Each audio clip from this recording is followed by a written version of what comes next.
You definitely see these videos all the time. A 1 billion ELO titled player beats several 1000 ELO players at chess until they reach 2000 ELO. They're certainly fun to watch, and of course they are also very informative, but the reality is, you're not even close to their skill level and you certainly can't play like them. They've dedicated their entire lives to chess and have roughly 10 years of experience on you. So today we're going to do things a little bit differently. In this specific speedrun, it won't just be me playing until I reach 2000 ELO, we're going to play together. But how is this possible if you're watching after the games have already been played? Well, let me introduce you to solitaire chess. At any point in the video you feel there is an important move to be made, pause the video, calculate the position and find the move yourself. Then unpause the video, see if our moves match up. If our moves don't match up, then you can use an analysis board to confer with an engine. This is the single best way for you to improve at chess, because after you finish your calculations, you have a real human at the rating you're trying to achieve explaining all of the moves. In today's video, we'll start at the 800 ELO mark and climb all the way up to 1000 ELO. We'll look at the 4 most instructive games from that 200 ELO climb, reviewing all of the games as we go. So without further ado, let's get into game 1. So let's start off with the first game here. I'm going to try and be playing some things that I wouldn't normally play.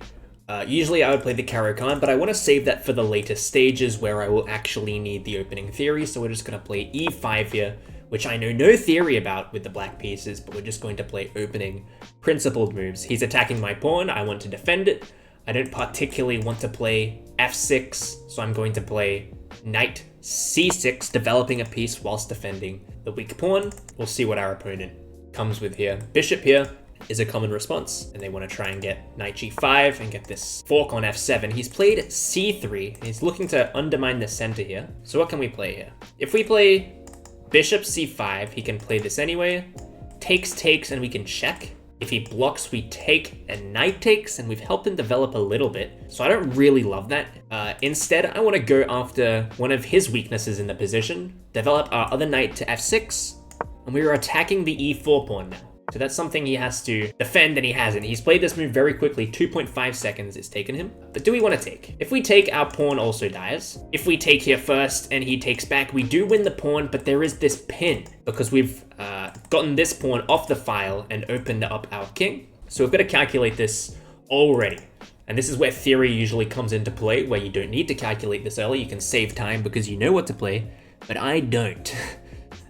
So if I take, and he takes, and I go here, and he goes here, can I play d5? And then he might play knight d2, and then I'm gonna pin his knight, but then he's going to get here with f3. If I check, he goes here. I don't like that at all, and I'm not willing to risk it. So what's a safe move? If we can't quite calculate the line, what's a safe move? You shouldn't play moves that you can't quite calculate. The safe move here might just be knight takes, allowing this and understanding that the e5 pawn will be weak for a while. Because if we take and then you go d takes e, then we can get bishop c5. And we're attacking the f2 pawn, you might be forced to play bishop e3, and if I take, that's tripled pawns in the center. So I quite like that. Of course, here he could play knight takes, which we would take with the knight anyway, and we get the same idea. If you're a little bit confused on what I mean by this, you'll see in a second. Actually, I should consider knight takes and d5. I don't think it's very good. Maybe it is good. Maybe that's a little bit of a worry. That's a little concerning, actually. Knight takes and d5. I'm gonna play it. Let's play knight takes e4. d5 is probably the best move here. And if he is still in theory, he'll probably play it, but if not, I don't think that's a move that an 800 rated player finds. We'll look in the game review what we could play if d5. We won't bother calculating it if he doesn't play it. There's no need. You're just wasting your own time doing that. He doesn't have bishop g5 because our knight holds, and he plays d5. That's a good move. I would be surprised if he wasn't still in theory. Okay, so we could jump back with our knight. I think it's really the only move here. Unless you want to sacrifice somehow and play bishop here. Takes. That's actually something to consider. Bishop c5 is something to consider here. After takes, we can take here and fork the rook and the queen, and I almost think it's worth it. Bishop here takes here. And the reason that I think this might be worth it is because we've got this strong bishop stopping you from ever castling. We also get the rook. You wouldn't be able to castle without the rook. We get a kingside pawn, and your king is stuck in the center of the board because you haven't developed any of these pieces. Now, this might be the wrong move, but this makes a lot of sense to me, and if a move makes sense to you, there's a decent likelihood that you should play it. So let's play bishop c5. Allow him to take our knight, because we want to take over here. And there is really nothing else in the position for him right now. I mean, he could maybe play bishop e3 straight away. That is an option for him. Would be a very solid option. I think we would be forced to take, and after the pawn takes back, he plays it. That's a very impressive move for an 800. So if we take, we get rid of his pawn, and then we can come back. He's gonna take this pawn, I would assume, but then I think just castles. So let's take, we have to. And now let's come back. After knight takes, we could play d6 first as an in-between move. I'm wondering if queen here after that would be something to worry about. Castling also just makes a lot of sense. I like castling. Let's castle. We need to castle at some stage. Bishop d3 is also a strong move. And he sacrifices the piece. I'm not sure what he sees. Does he see rook takes pawn d6? But I'm gonna take and hold this square. So I think he's just blundered and we just get the free piece. Maybe he was thinking that I would have to take with the king and that he gets this check, but I would still do this. And he's going for this pawn d6 idea, which we looked at. He wanted to pin my rook, but our knight comes back and suddenly we're up a piece. And that's as easy as it can be at this level where, you know, we calculated quite a few things, but in the end, we just played solid. And it didn't really matter that we didn't have anything and that he had defenses for all of our tricks because he's kind of self-sabotaged in the end. Now we also, no, I think taking back with the knight was definitely the best idea, but now the question is, what do we do from here? Our knight is holding our rook. He's pinning us right now. I kind of just want to step out the way. Our rook here means that he can never castle short. Just never. He will never be able to do this unless his plan is to play bishop f3 at some stage. He's probably going to have to play knight d2 and long castle, which is great information for us. And it's very telling in the position because if he can't short castle, he will long castle. He's not going to keep his king here. So why not throw a5 on the board? And he's playing it. Knight d2, you can tell that he has to castle this way. So we can begin attacking the king that hasn't even castled there yet, because we know that it will castle there. But first we need to look, is there any better moves than a5 immediately? This knight is dominated by this bishop a little bit. We should speed up as well. We have 4 minutes. Let's just play a5. And there you go, he's castled. We could play a4. We could play knight c6 also. I like a4 first. Oh, knight c6 actually would just blunder the rook. No, it wouldn't, sorry. That's the wrong knight that defends it. a4 is a completely fine move. We're going to hit the queen, advance this pawn. I said in one of my previous videos that flank pawns win attacks, especially prevalent in opposite side castle games, where we have a raging attack on his king. We've got this rook, which will become open soon. We've got this rook, which is open. It's just this piece that is our, the problem piece that we need to get active. But that's not such a big deal right now because we're actually up a piece. This queen is also very inactive. Maybe a piece that we look at fixing in the future. And the reason that we played a4, I didn't say it out loud, but once we move this queen, there's a good chance that we can get tempo with another developing move. And that move is knight c6, which we looked at before, which I thought blundered the rook, which obviously doesn't, but we can play knight c6 now. Hitting the queen, developing another piece with tempo. A difficulty that we have is we can't free the bishop this way because the knight is in the way. And the knight is kind of dominated every which way it goes. So this could be a little bit difficult. But knight f5 is a decent idea. We could also attempt to play like b5 and develop it this way. I'm not a massive fan of that. So I think knight f5 is probably going to be the move that we end up playing. His queen isn't trapped, by the way. He's got plenty of moves. He's got queen g4. That is okay, well, that's a free queen. That's one of the moves that you couldn't have done, because my queen sees the h4 square. You should look for tricks before you take a free queen. There's no need to snap up a queen without thinking about it. We have 3 minutes on the clock, and the game is going to be very easy from here once we have won the free queen, but this is indeed a free queen. There are no tricks. His pieces aren't developed enough to have tricks. Queen takes h4 will win the game. He should resign, but he's an 800. I don't think he will. And now our queen is active. We said it was an inactive piece before, but how can we really make the most of this? I think we're gonna go queen f6, bishop here, and then the rooks will come. But I do like queen f6 regardless. Maybe we go queen e7. I quite like that. Just immediately threatening something. And our queen is a lot more active on e7 than it would be on d8. and he's resigned the game. There we go. We're going to look back on this game, look at the game review really quickly, and we're going to see, did we misplay that opening? Because I think the opening is the biggest question mark on that game. I think we played the middle game fine once we were up the piece. Probably played it perfectly, in fact, but the opening was a little bit questionable from me because I don't know the theory. We played a 93.3% accuracy game. The engine thinks that my opening was okay. Actually, let me see the individual accuracy for the opening. I played a 100% opening. Okay, maybe I downplay myself a little bit. E4, and I played E5. I don't know this theory at all. I played knight out. Obviously, that's going to be theory. And I played knight F6. That was obviously going to be theory. Here, I played knight takes. This is still theory. I didn't actually know this was theory. I played D4, and I only played C6 with black. I did not know this was theory, but it just made sense to me in the moment. D5 is a blunder. It's theory, but it's a blunder. You guys can't see the eval right now, but you can see the... actually, you can see the eval, but it's kind of a different eval. You can see over here, 1.37, just up here. You can't see the eval bar, though, because I haven't put it on this OBS scene. But this is theory, but it's a blunder. And it's a blunder because of bishop c5. Okay. Maybe I'm better than I give myself credit for. I'm actually very surprised that I've done this.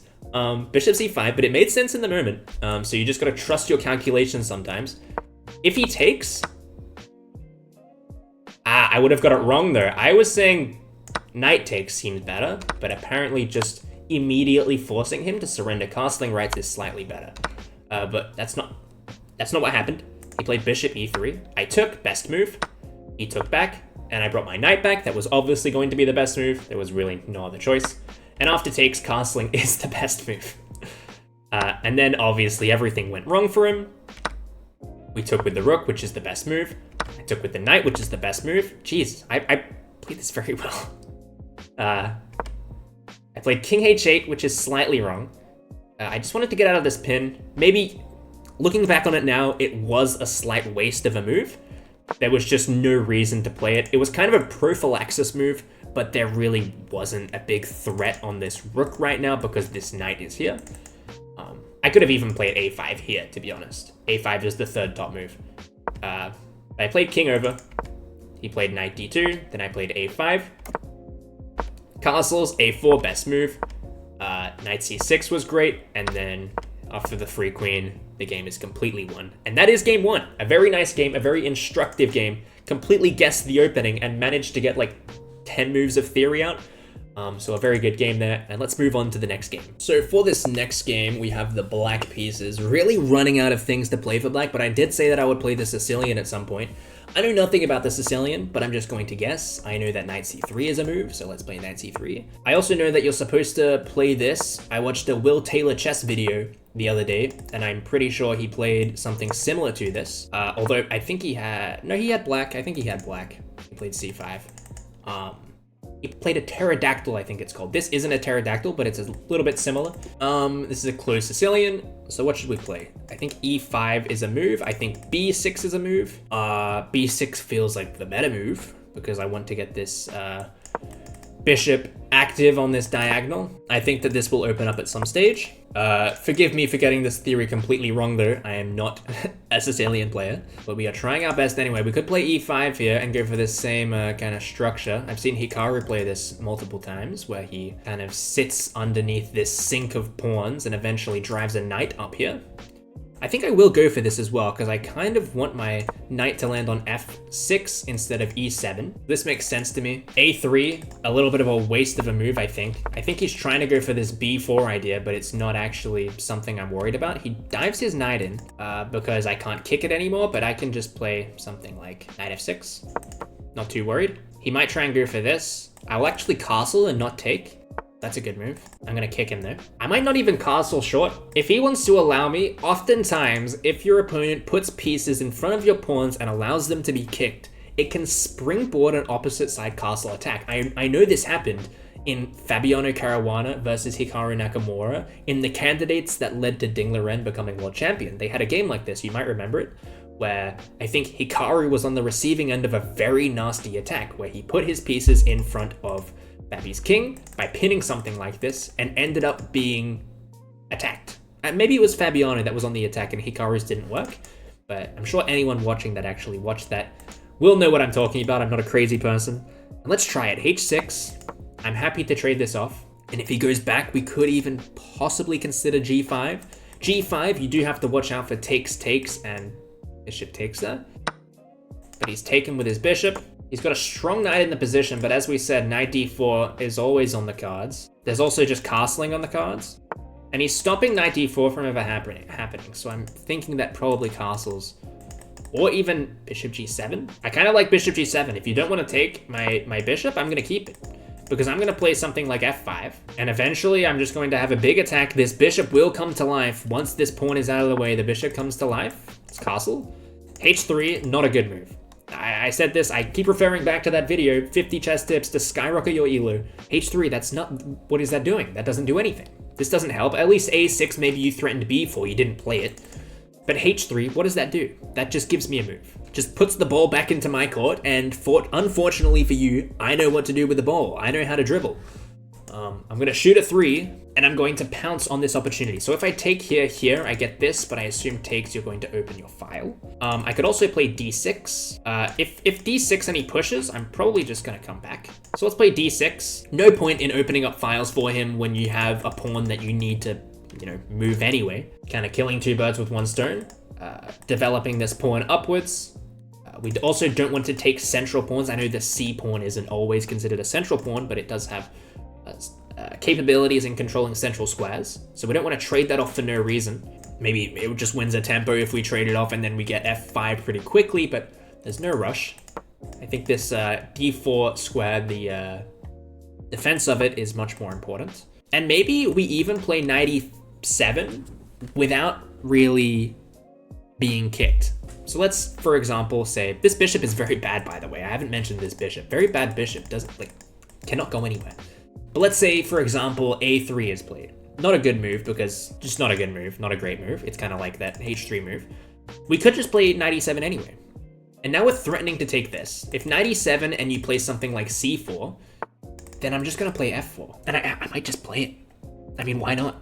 Knight e7, because I want this bishop to come alive, but the bishop won't come alive if the knight is stuck in the center. So I'm thinking knight e7, and if you don't take, that's fine, because I'm going to play f5, I'm going to take, and then I might even take anyway and bring my bishop onto this file, looking straight at the king. And it seems that no matter what you try and do, this bishop is always going to get into the game. I'm not sure if this is how the Sicilian is supposed to be played. I'm sure I'm infuriating multiple Sicilian players by playing it like this, but do let me know in the comments if I've given some justice to this opening. He's playing ace. Okay, I said that move wasn't great, and I still don't believe the move is great. You are blundering a pawn in the center here. I will take advantage of this. I'm going to take and take. There is no two ways about it. I'm wondering, is this a move? Probably not. You can play that. That is true, but I'm just going to go back. If you take here, I'm going to take with my d-pawn. Okay, he's locking off the side of the board. And somebody commented this on one of my recent videos. They said, a closed position favors the attacker, which is very much true in this position, because I want to play on this side of the board. I think I've made that very, very clear. I want to play on this side of the board. And if you're not playing on this side of the board and locking it up for me, not causing any problems over there, then I get to play on this side of the board. You're not causing me any problems by doing this. I am worried about bishop f3. I don't like it. I'm going to start my attack off with f5. If bishop f3, I will just ignore... Oh, I can't ignore you because of the rook. Okay. That's a little bit disappointing. Maybe I should have looked at that more. Can I play e5? Takes, bishop takes. I don't think I can. If only I could play rook b8 and takes. At least I'm making some progress there because I'm stacking up the rooks to go to rook f7. I am going to play rook b8 and go for this idea where I stack up on f7. I think I have start. Oh, that's game over. I hit the queen and I hit the rook. I think game over. So he's attacked my rook there, but he hasn't thought about the consequences. But I also have to consider, and maybe I should have thought on this a little bit longer, is my bishop worth more than his rook? And I don't think it is. And I'll tell you why. Because once you take this, my rooks are just going to, it's too late in the game for my rooks to not be good. Well, actually, if you play this, I have to come over here. because you're hitting this. But you cannot play something like this, because I take now, I'm pinning your pawn. You are going to win my bishop back, but I'm going to... Okay, that's interesting, but now do I not... Oh, I can't. Wow, that's an interesting move, actually. If I try and rescue my bishop, he's going to take with the pin. Okay. What if I play g6 or g5? g5 you take and I'm pinned still, and if I play king g7, you're going to play g4. So I probably have to take and switch my focus onto a different file. Unless I want to give back the exchange, which doesn't really feel great. Here, takes, takes. Doesn't feel amazing because of knight f3, so I think I'm just gonna take. And he'll take back and we'll be up 2 because we're up the exchange. Okay, queen f6 seems like a good start. Hitting the rook. So let's go for that. Queen f6. We're also working on shuffling our queen around to attack the king some more. And he's brought his piece all the way back, and I like king h7, never getting pinned to anything here, and allowing our rooks to move over to the g file, which we opened up by taking with the g pawn. And something tells me this game will end rather soon, because this is going to be a nightmare to defend. This is not a great move, by the way, because I'm not sure where you think your knight is going, but it is not Superman. So I'm going to play rook g7. You could play this and try to get this, but then I'll simply go back down to h8. Not too worried about that at all. And you can obviously see here that white is in a little bit of trouble, despite I think I didn't play this opening the best. The opening principles that I've applied to the game, and just the principles in general, will allow us to crush this game and close it out. I really don't think there's a way of continuing here. Rook g8, threatening to take on g2. h4 is really a nothing move here. I don't think we can sacrifice. Can we play this? Check here. You cannot take because my queen will take, and you cannot take because your king will die. So we can probably play f4 here. Pushing is not an option. f4 seems perfectly fine. Any other check, we'll play king h8. Although maybe we do have to consider... No, we don't. I was going to say we have to consider queen d2, because after takes... Okay, we'll just go down. Queen d2, after takes, maybe he could take, but our queen defends. The pin doesn't matter. Maybe a knight move here.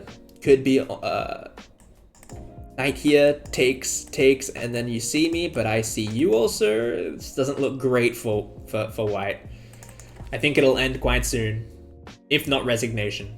Not sure what the easiest way to hold on is. It might just be to play g4 and to take, and then king h1, funnily enough. He's playing like this though. We're gonna take. Could he play f3? Umbrella tactics. I spoke about umbrella tactics in a previous game. He could use my own pawn as an umbrella. This is possible. I think if umbrella, I might go g2 first. Wow, he's umbrellaing.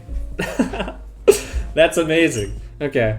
I could trade off the queens here, and you probably should if you're worried that you won't win this endgame, but let's look for a win first. g2, I don't like this. If I play rook g4, he takes, and I have nothing. I could play queen here. Queen here, I'm pinning you to this mate on h2, but queen here, you've got something like this. But then queen back down. So queen here, how are you defending? You can't move your knight at all. If you move here, okay, that's maybe a decent defense, going there. I'm also probably overcomplicating this. I don't really see the way forward. I mean, here looks good. I could just play g2, rook f2. I'm gonna go with this idea of queen b2. If he finds rook here, I am just going to trade the queens because I don't see a win. If you see a win here, let me know. We'll look in the game review regardless. Rook here is relatively easy to find. My opponent should find that move. And then maybe here we play... Oh, I could have played I could have played g2 here and then check. That was the win. If you come down here, I check, and that's checkmate. Okay, I missed the checkmate. That's a little sad. He's played queen there, attacking this pawn. If I go g2 and you take, and I go here, you've got two pieces under attack, so... Okay, you can't play this. You can't play check, here, check. I see this, so let's play g2. And now can I just check? I think I can. Check, here, check. I think everything is going to be good here. Actually check if you go here. No, I can take, and then I can win the queen. Did miss the checkmate here, but we will get it anyway because my opponent has played not the best line. If he goes here, of course, we have checkmate in 1 on h1. Well, actually, no, it's a double check. He can't take anyway, my mistake. The rooks are also checking, and so is the queen. It otherwise would have been, but this is a little thing about umbrella tactics. You can't use it as a defense for too long unless you have, and there we go. Queen takes his double check. You can't use it as a defense for too long because it simply will not hold up forever. Usually you need a counterattack for it to work, and our opponent has resigned here. Let's look at this game though. This is a very interesting game. 82% accuracy, not too bad. Played theory, g6 is correct, bishop g7, b6 is fine. A little bit out of theory, but that's fine. h6 is good, bishop g7 is right, castles is good, d6 was right. a4 and losing the pawn is a massive blow in this game. But I think I didn't. f5 was fine. I should have taken, apparently. I'm not sure why this is such a big difference. Takes, and e4. Okay. e4, queen d5 check, king h7, queen takes. Oh, and bishop oh, I see. It's the same tactic that we found earlier, but just on the knight and the rook. Okay, so we actually found this later on. Right here, we did it with the queen and with the rook, which won us the piece. We came back. Queen d5 is nice. Apparently king h8 is the best move here. King h8 and takes, what do we do? Rook f5 and we save everything, wow. Very interesting, I think we played fine there. Takes, shuffling all of the pieces over. f4, taking. f5 was a little bit better. A lot of people forget about this. You can just play f5. This is not en passant here. That's not the rules. You can't en passant there. Definitely not allowed. Rook e7 was best. Was g2 fine? g2, f2, I thought check. Queen b1, I missed that. Okay, that's why it's not checkmate. Because of queen b1, but now you go queen d4. Very interesting. And the game continues, of course, but the game did not end like that. We went takes, queen b2. We'll look at rook e7 also. Rook e7, just getting in and around. If you come back, queen d4 is check. Well, let's go back just to here, so queen d4 isn't a thing. Now queen h4, okay. And you're gonna come in this way. You just need to remove the queen as a defender. It's gluing the position together a little bit. g2 there. Now I check on c1. Queen b1 not possible to block. Make a queen, and that is checkmate. A very nice game. Very happy with that one, considering I know very little Sicilian theory. I've won a game there.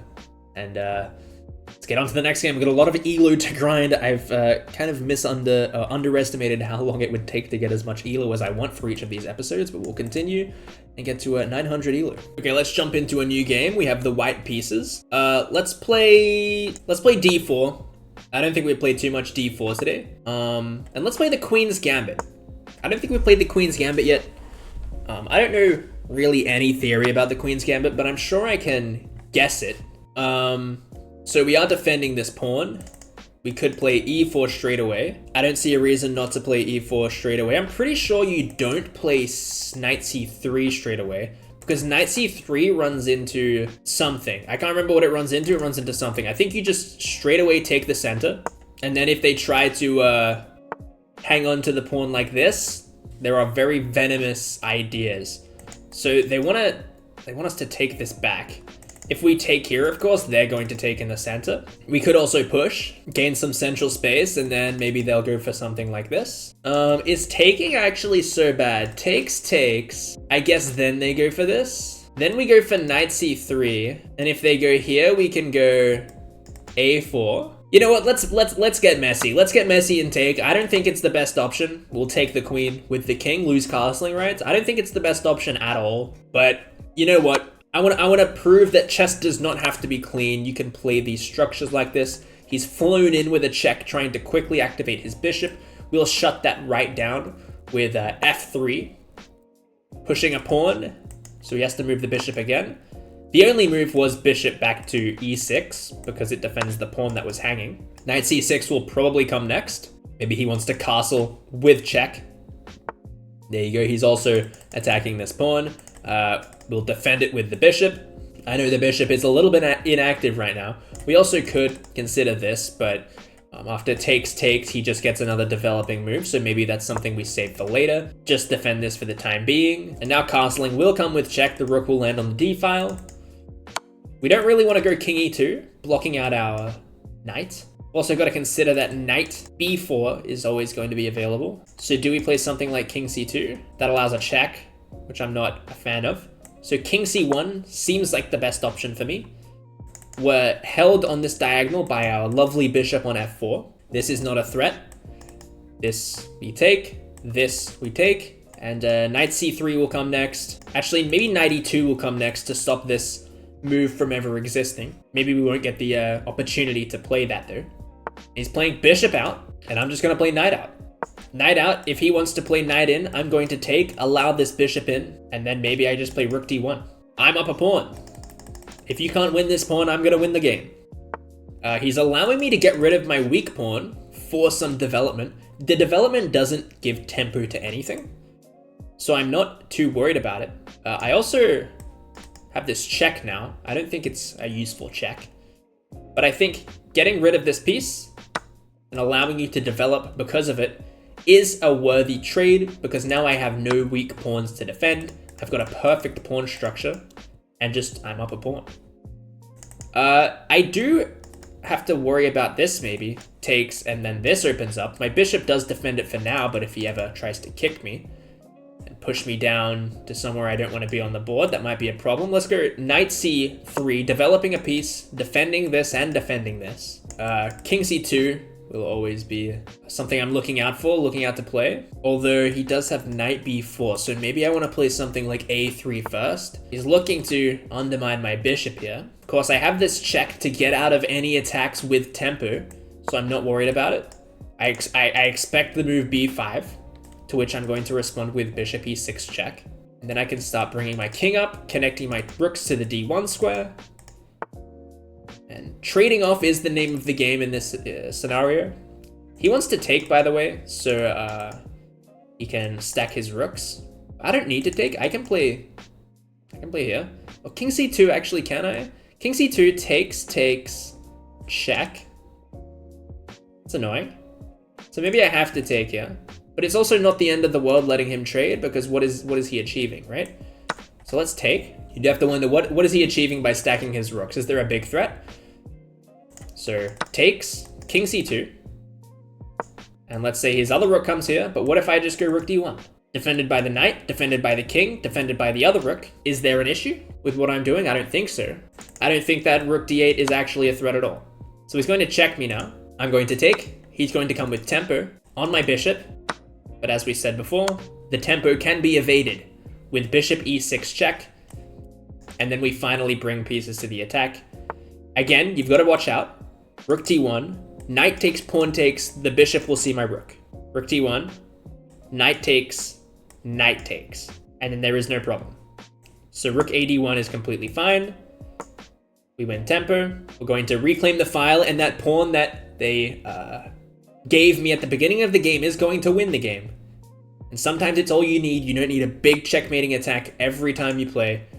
He's trying to attack my bishop here, but we can split his pawns, which seems to me like a very good way of continuing. Let's split his pawns here, because we're going to develop a rook with tempo on the pawn that we just split. If he plays king c7, we might play knight d5 check, trading off some more. It's not going to ever be an opposite colored bishop endgame, by the way, because our bishops are the same color. And you can see that the tactic that I was talking about the whole time, it doesn't work for black, but he has tried it. It doesn't work because I take with this. Maybe he's going to try bishop g6 and pin me, but that obviously doesn't work. Yeah, and we're just going to win the game very easily here. I do recommend that people make unsound sacrifices when they are losing, but I don't think, the sacrifices have to have some amount of logic to them, and I don't think this one really did. Where do I want to go here? I think king d1 is probably fine. King d2, sorry. King d2, if you take, I'm going to take back, and then I'm going to move my bishop in. It's going to be a wooden shield in the center of the board. He's trying to attack me again, but I'm just going to drop my bishop back. If he plays rook e5, I can run out of the way and defend it. And this game could be over very shortly. Let's play king e3. There are no adjacent pawns to any of my pieces that would cause me problems. And I am also thinking of, okay, he's played that. He doesn't want this knight to attack the pawn. We couldn't take it in this moment, by the way, because rook here would have been pretty annoying. Honestly, we could just take the open file, stop the king from ever coming out. I'm a fan of this. The king can no longer get active. Also, maybe we apply pressure to this b7 pawn at some stage. We do now also have the opportunity to play rook c6. Two pieces hit this d6 pawn, so you might have to trade off your strong bishop. That's exactly what he does. He trades off. d5 is not a terrible move. I will play bishop d3 though, or maybe even bishop f5. Who knows? I think bishop d3 might be slightly better. He does neither of those things, so now we'll check and pick up a pawn. Also attacking a pawn on the other side of the board. Let's take. We're threatening both. Obviously, we would take the pawn that comes with check first. He defends it though, so we'll just take the other one. We're happy to do that. We can also check now. We can take this pawn. This is not a poisoned pawn because we can rescue the bishop with check and then save the pawn with g3. If he checks, I'll probably come to...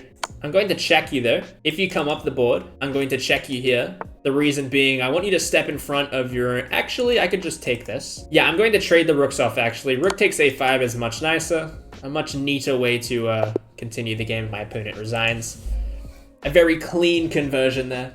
Let's see how we did. I think I misplayed the opening. Queen's Gambit theory is completely unknown to me. Let's see where I went wrong, because I definitely know I did. I'm missing something about the Queen's Gambit. I played 93% accuracy. What did I do wrong here?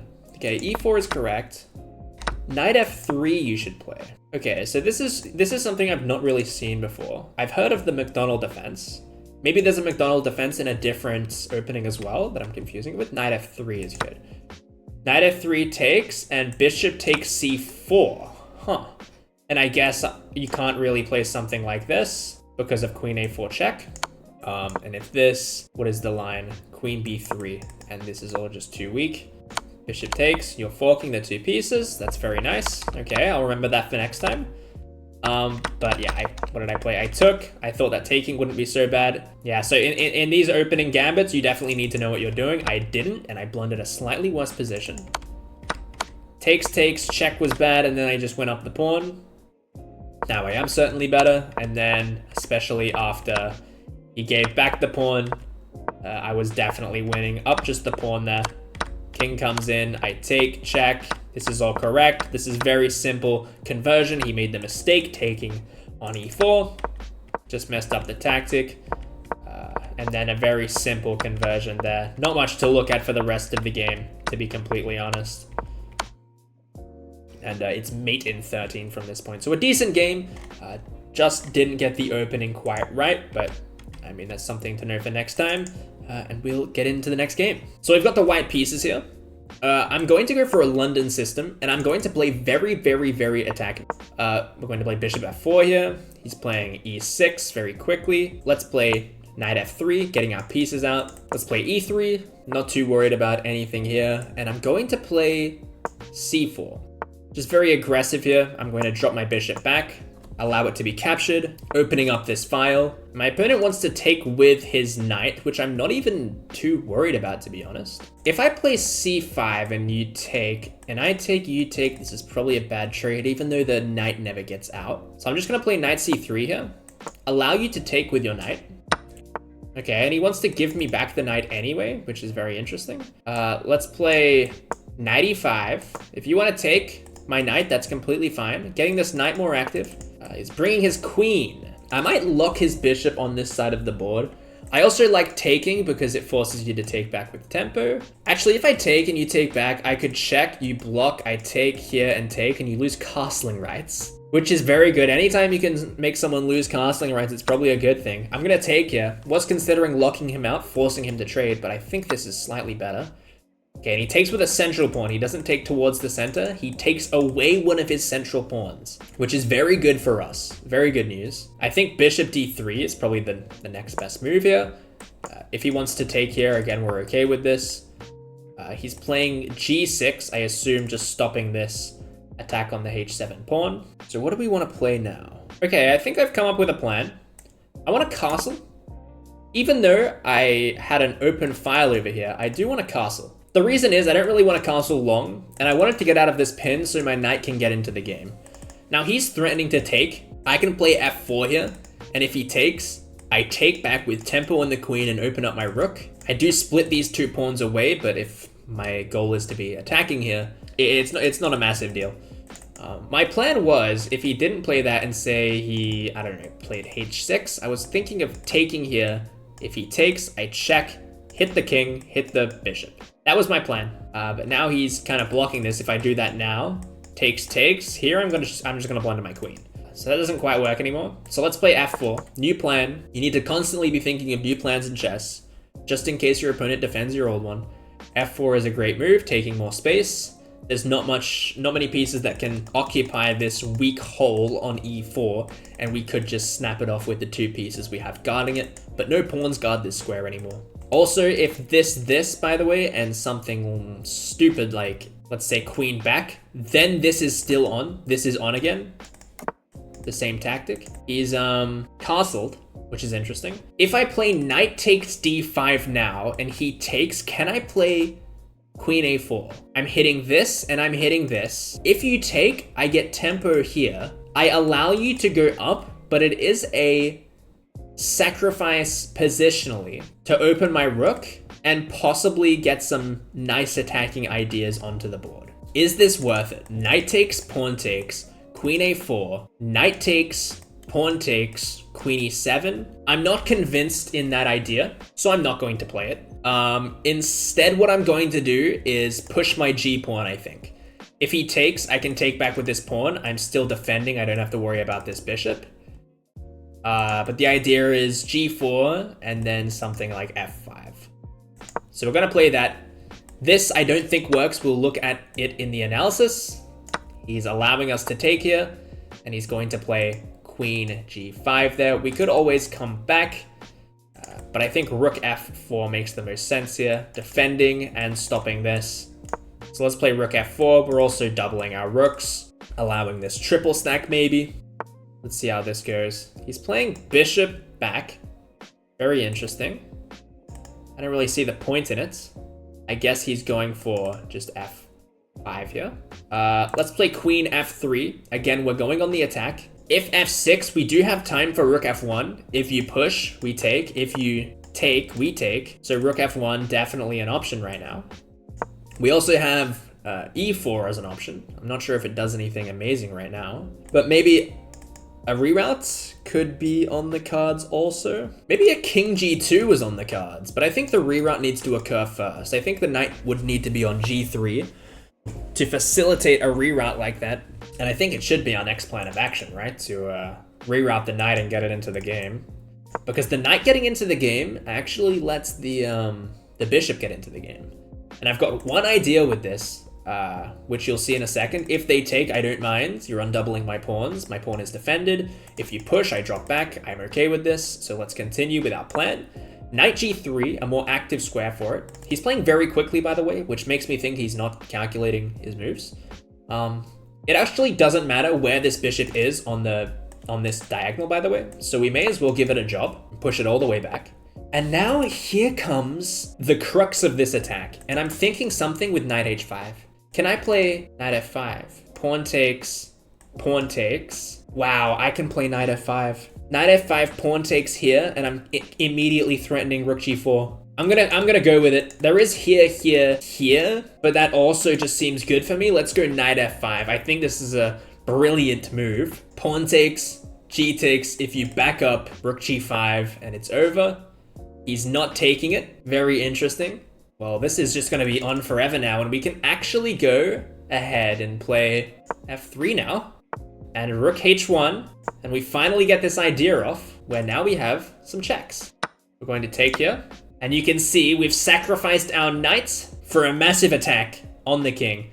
I don't want to take here, opening up his rook, so I'm thinking of pushing and playing rook h4. Seems like a very, very good move here. Rook h4, there we go. We have the opportunity just to play rook takes h5 after pawn takes. Rook takes h5, hitting the queen. And I think the queen might be trapped actually in that line. So maybe he needs to find... No, I don't think this works. I'm just gonna take this, just very sneakily here. Takes, tempo on the bishop.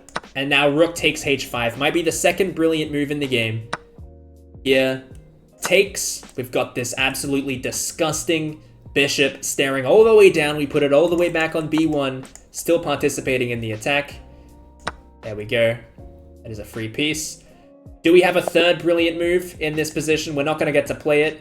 Takes. Did we have rook check? Here, check. Here, no, we quite... Not quite. But we did have many ways to complete this. We had queen takes g5 check, you have to block.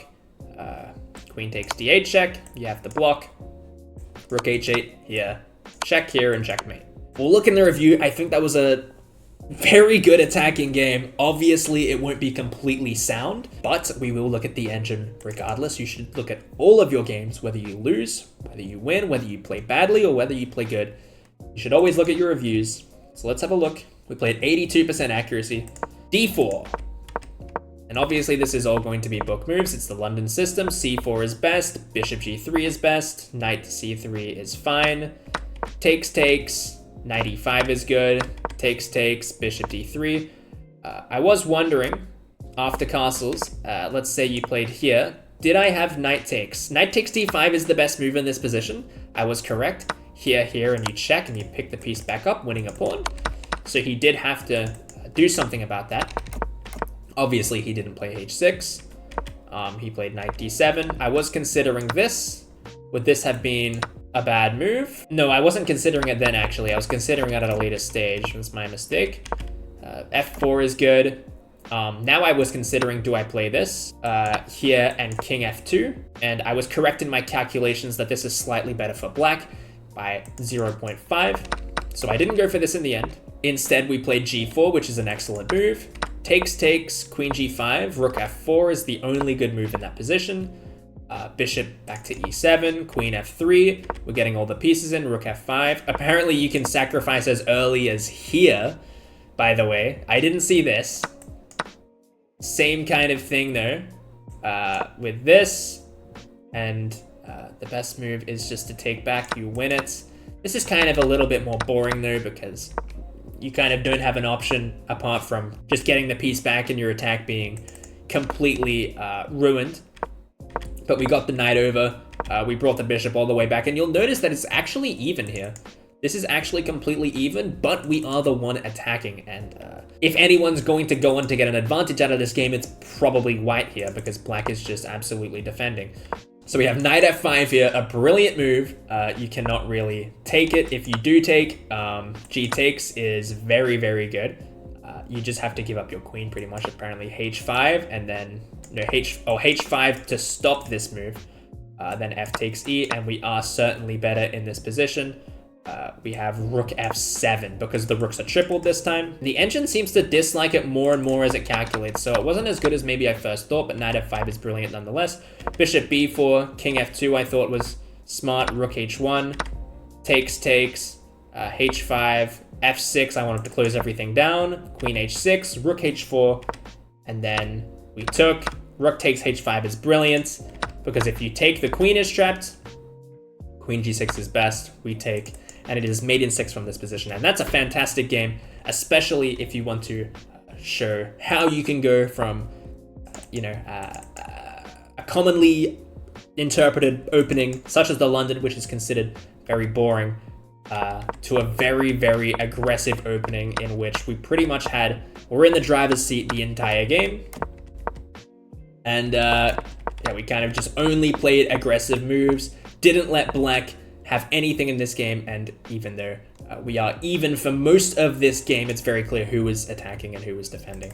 I hope you all enjoyed the first episode of this series. Hopefully there will be 6 parts total, each episode rising by 200 elo. If you have any questions about any of the moves in the game, feel free to comment and I'll do my best to reply. And of course, if you want me to make any specific videos on any kind of chess topic in the future, please let me know. I'll be trying to upload at least twice a week whilst this series is going. Thank you all for the recent support on these videos and have a wonderful day.